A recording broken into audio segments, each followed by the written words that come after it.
যুবক, কি বেশি দেখে ফেলছো? পরের নর্তকী দেখো, মোবাইলের উলঙ্গ ছবি দেখো, ওই তোমার মা? এই বেটা বেহায়া ছেলে বেটা, যে নারীকে মোবাইলে উলঙ্গ ছবি দেখো, ও তোর মা বেটা? ও তোর বোন? তোর মাকে এমন উলঙ্গ কেউ দেখুক? একটা নির্লজ্জ বেহায়া বল, এখন দাঁড়ায় বল বেটা, তোর মাকে দেখুক উলঙ্গ, তোর বোনকে দেখুক বিবস্ত্র, তোর মেয়েকে কেউ উলঙ্গ দেখুক, তুমি কেন অন্যের মা দেখো? সে কি কারো মা না? সে কি কারো বোন না? সে কি কারো মেয়ে না? ও কি কারো ফুফি না? ও কি কারো খালা না? তোমার ইজ্জতের উপরে হাত ধরছে, তোমার ঘরের সংগ্রামের উপরে। অনেক নাফরমান আছে এমন, যে মূলত এমন নিকৃষ্ট, যে যার ভিতরে এমন মানসিকতা যে আমার বোনের সাথেও যদি কেউ হারাম সম্পর্ক করে আমার আপত্তি নাই, কারণ তুই তো মানুষ না, তুই তো জানোয়ার, তুই তো মূলত জানোয়ার। যদি ইনসানের শেষ রক্ত থাকতো, মানুষের রক্ত যদি এক ফোঁটা শেষ থাকতো, তো নিজের বিবেকে বাঁচত। এটুকু বিবেকও যদি কারো না বাজে, তো তোর শরীরে মানুষের শেষ রক্ত নাই, তোর গায়রত নাই বেটা। তো আল্লাহ বলেন, বান্দা আজ আমি ছাড়বো না। আমি তওবা করতে, মাফ করতে চাইছিলাম বান্দা। আমি দুনিয়া লক্ষবার বলছি যে বান্দা, 90 বছরের গুনাহ হায়াত থাকতে যদি মাফ চাও, আমি আল্লাহ 90 বছরের গুনাহ একসাথে মাফ করে দেব। আল্লাহ বলছে, হায়াত থাকতে যদি তওবা করতা, আমি আসমান সমান গুনাহ মাফ করে দিতে রাজি। আমি সাগরের ঢেউ পরিমাণ গুনাহ মাফ করে দিতে রাজি। আমি আল্লাহ হিমালয় পর্বতের সমান গুনাহ মাফ করে দিতে রাজি। তো বান্দা, বান্দা তুমি চাইলে আমি মাফ করব, তো কিন্তু এটা দুনিয়ার হায়াতে মাফ করব। ইন আতাইতানি লাইলান আতাইতুকা লাইলান। আল্লাহ বলে, বান্দা গুনাহ নিয়ে যদি তুমি রাত গভীরে আমার কাছে আসো, আমি মাগফিরাত নিয়ে রাত গভীরেই তোমার কাছে আসবো।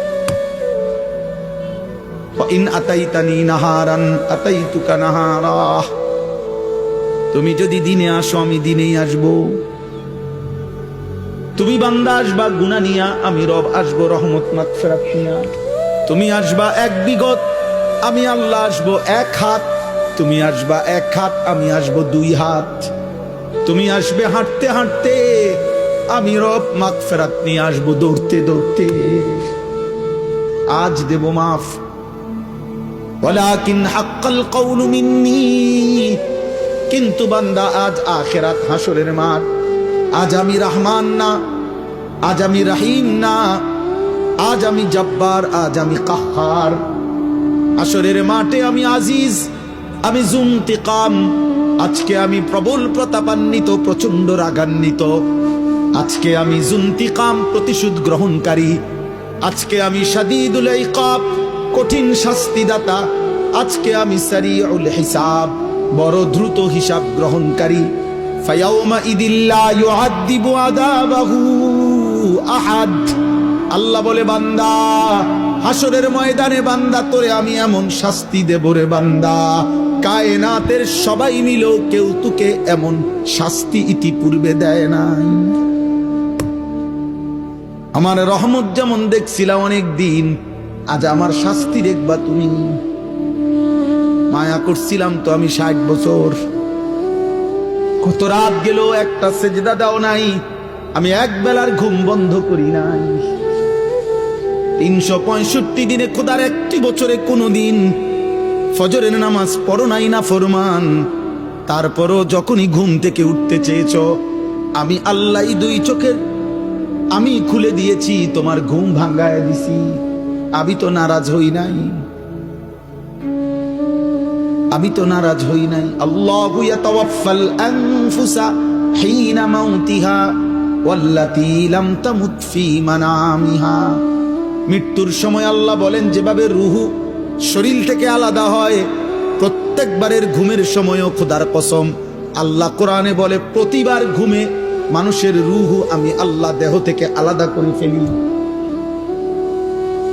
মৃত্যুর দিন যেমনে আর রুহু ফেরত দেই না, ঘুমের রুহুটাও আমি চাইলে ইচ্ছা করলে আর ফেরত না দিয়ে রাখতে পারি, আমি প্রতিবার ফিরায় দেই।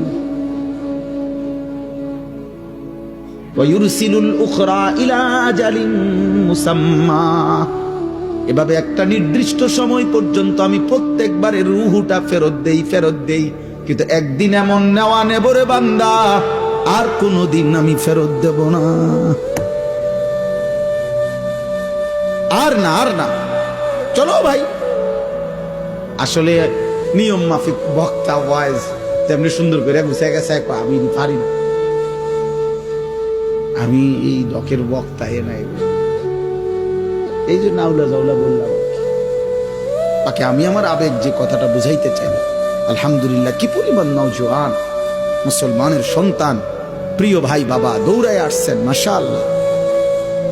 এটা যেন শুধুমাত্র এটুকুর বিশ্লেষণ না হয় যে কোনো বক্তার জনপ্রিয়তা, খোদার কসম এর দ্বারা কোনো লাভ হবে না, না আমার না আপনাদের,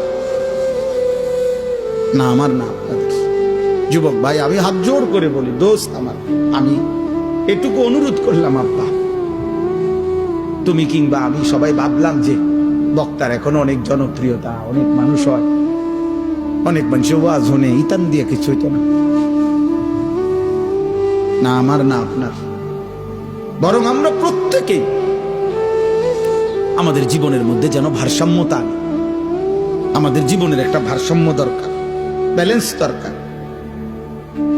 আমাদের জীবনের একটা ভারসাম্যতা আল্লাহ তাআলা বারবার বলছে, কোরআন বারবার বলছে, রাসূলুল্লাহ সাল্লাল্লাহু আলাইহি ওয়াসাল্লাম বারবার বলছে, বান্দা শোনো, আল্লাহ বলছে বান্দা দুনিয়া আমি দিছি, তো তুমি এমন করতেছো কেন? এই হাসি, এই কান্না, এই রোদ, এই বৃষ্টি, এই আলো, এই বাতাস, এই আকাশ, এই জমিন, এই রাত্র, এই দিন, এই উপার্জন, এই ক্ষেত, এই ফুল, এই ফল, এই ফসল, স্ত্রী নামের এই মহিলা, মা নামের ওই মহিলা, বাচ্চা নামের এই সন্তান, তোমার দেহ, তোমার শরীর, তোমার সব আয়োজন তো আমার দেওয়া, তো সব কার? এ তো আমার দেওয়া বান্দা, এ তো আমি দিছি তোমার জন্য, তোমার দেওয়ার জন্য, ভোগ করার জন্য দিছি তো আমি তো তোমার সব চাহিদা আমি দিছি। মাকে দেখলে তোমার কলিজায় একরকম মনে হয়, তোমার স্ত্রীকে দেখলে তোমার দিলে ভিন্ন রকম মনে হয়, এই ভিন্ন রকম অনুভূতি তা আমি দিছি। আমি যদি এক করে দিতাম, দুজনরে যদি মা মনে হইতো, কথা বলে না, মা আর বিবি যদি দুজন মা মনে হইতো, অথবা মা আর বিবি দুজনকে যদি বিবি মনে হইতো, ও মিয়া কি হইতো তখন? এই সংসার চলতো, এই দুনিয়া চলতো, যে মাকে মনে যা মনে হয় তা স্ত্রীকে তাই মনে হয়, অথবা স্ত্রীকে যা মনে হয় মাকেও তাই মনে হয়। তাহলে আল্লাহ তাআলা বলেন, বান্দা প্রতি মিনিট, প্রতি সেকেন্ড আমি তোমার জিন্দেগির প্রতি অবস্থার এই পরিবর্তন, এই কায়নাতের এই বর্ণাঢ্য আয়োজন, এ তো আমার দেওয়া, তা আমি তো বাদ দিতে বলি নাই, আমি তো বিয়ে করতে নিষেধ করি নাই, আমি আল্লাহ তো উপার্জন করতে নিষেধ করি নাই, আমি তো খাবার খাইতে নিষেধ করি নাই, আমি পেশাব করতে নিষেধ করি নাই, আমি পানি পান করতে নিষেধ করি নাই, আমি স্বামী স্ত্রী মিলিত হইতে নিষেধ করি নাই, কোলের বাচ্চা আদর করতে তো আমি নিষেধ করি নাই। এক বাচ্চা রাসূলুল্লাহ সাল্লাল্লাহু আলাইহি ওয়াসাল্লামের কাছে যখন দিছে, মদিনার আনসারীদের একজন বাচ্চাকে নবী তাকে কপালে গালে যখন চুমা দিছেন, তখন মদিনার একজন লোক নবীজিকে সামনে বলছে, মুহাম্মদ আপনি বাচ্চাদেরকে চুমো দিলেন? বলছে কেন, অসুবিধা কি? বাচ্চাদেরকে চুমু দিতে হয়, আদর করে এভাবে? আমি তো জীবনে আমাদের বংশে কোনদিন এটা দেখি নাই আমি। তখন আল্লাহর নবী বলছেন, আল্লাহ যদি কারো দিল থেকে মায়া ভালোবাসা ছিনায় নেয়, তা আমি কি করব? আমি কি করবো বেটা? আল্লাহ যদি তোর দিলে ভালোবাসা না দেয় সন্তানের প্রতি, তো এটা আমার কি করার আছে? তার মানে এই ভালোবাসা, এই আদর, এই আপ্যায়ন, এই আয়োজন সবই তো আল্লাহর দেওয়া। তা আল্লাহ তো আমাদেরকে এগুলো ভোগ করতেই দিয়েছেন, আমাদেরকে ব্যবহার করতেই দিয়েছেন। নারীর চাহিদা যুবক তো আল্লাহর দেওয়া, পানির চাহিদা তো আল্লাহর দেওয়া, ক্ষুধার চাহিদা তো আল্লাহর দেওয়া, উপার্জনের চাহিদা তো আল্লাহর দেওয়া। এই বাজারে রাত 2টা বাজে, 2:30টা বাজে, আমি তো সব আরো বহু বলছি, হিংসার বাজারের কথা আমি আরো অনেক মাহফিলে বলছি। এই বাজারে তো আমি প্রায় অহরহ এদিক দিয়ে আমি রাত্রে 3টা বাজে 2:30 বাজে আমি এদিক দিয়ে যাই, কি পরিমাণ হুলস্থুল ব্যস্ততা, কি পরিমাণ পণ্যের দৌড়া দৌড়ি, কি মনে হয় রাত্রটা তখন মনে হয় যেন দিনের আলোর মতো। তাইলে এই যে প্রেরণা, একটা মানুষ ঘুম নিশিতে না গিয়ে উপার্জনের মানসিকতা, এত কষ্ট করার ঘাম ঝরতেছে, আল্লাহ বলেন এ তো আমি দিছি। তার কলিজায় উপার্জন করো, সংসার করো, বিবি বাচ্চার জন্য কিছু করো, ঘর করো, জমি ব্যবস্থা করো, ফসল করো, ক্ষেত করো, রোজগার করো। তা আল্লাহ বলেন এগুলো তো সব আমি দিছি বান্দা, এই সব আয়োজন আমার, তা আমি সেজদা পাবো না কেন? তোমরা একটা ছেলে বলো বাবা আমি তোমার লগে বোঝাপড়া করতে চাই,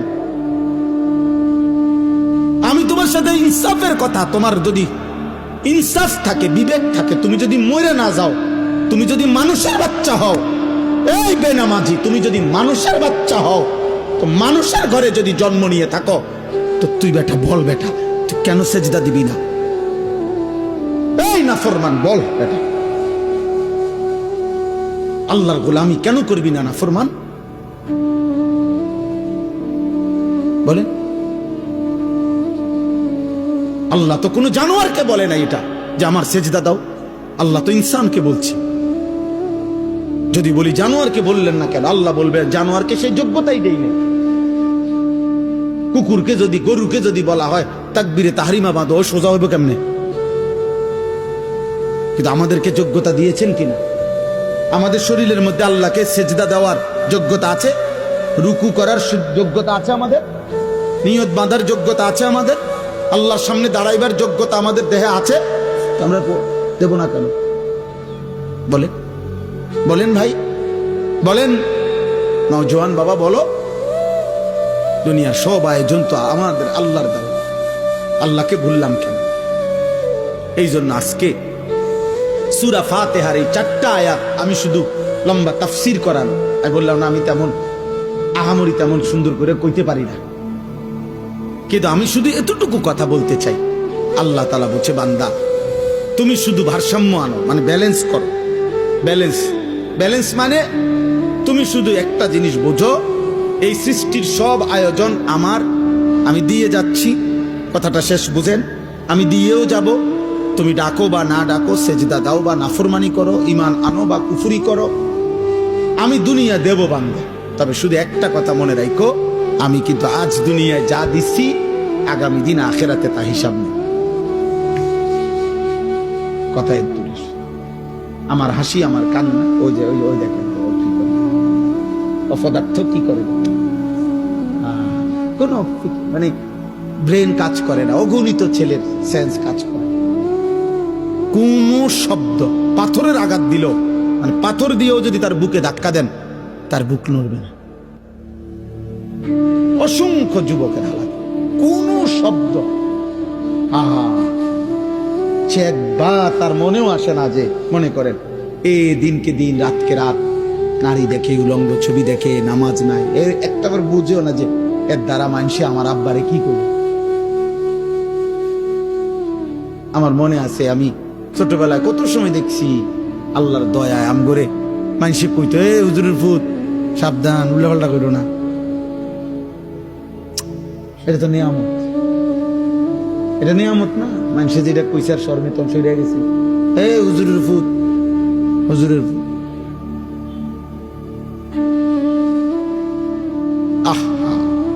কিছুই ভাবো না তোমরা ছেলেরা, তোমার মায়ের ইজ্জত কি, তোমার বাবার সম্মান কি, তোমার বংশ কি, তোমার আল্লাহ কে, তোমার রাসূল কে? না, তোমার মনে যা চাইছে